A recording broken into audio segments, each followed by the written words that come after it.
আমার দুই ভাইকে পুলিশ গুলি করে মেরেছে বলে তোরা খুব খুশি হয়েছিস, আর অন্যদিকে সৈয়দ বাড়িতে পুত্র সন্তান জন্মগ্রহণ করেছে বলে সবাই আনন্দ ভর্তি করেছিস। কিন্তু আজকের পর থেকে এই বাবুনগরে কোনো পুত্র সন্তান জন্মগ্রহণ করবে না। যদি পুত্র সন্তান জন্মগ্রহণ করে তাহলে এই সওদাগর পরিবারই জন্মগ্রহণ করবে।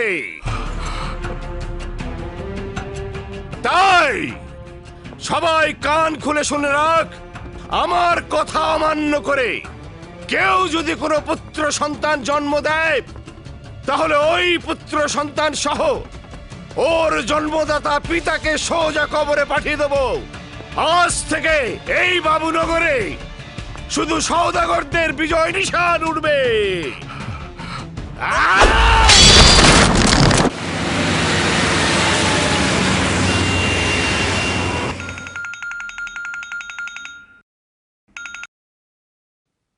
হ্যালো, আসিফ দেওয়ান,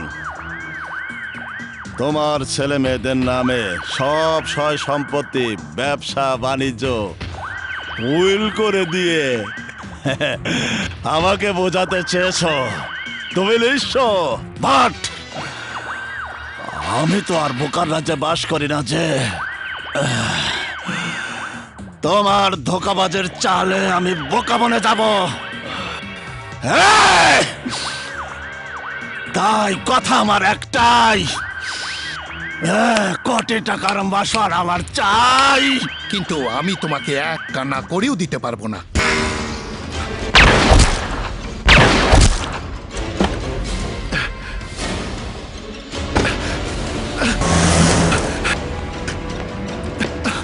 আজাদ,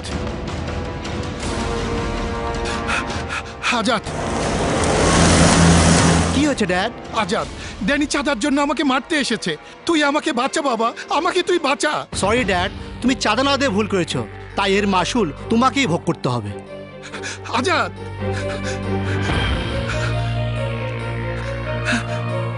সীমা, মা আমার, ড্যানির হাত থেকে আমাকে বাঁচা। এই কি বলছো বাবা? তোমাকে বাঁচাতে গিয়ে আমরা বিপদে পড়তে পারবো না। এই চলো।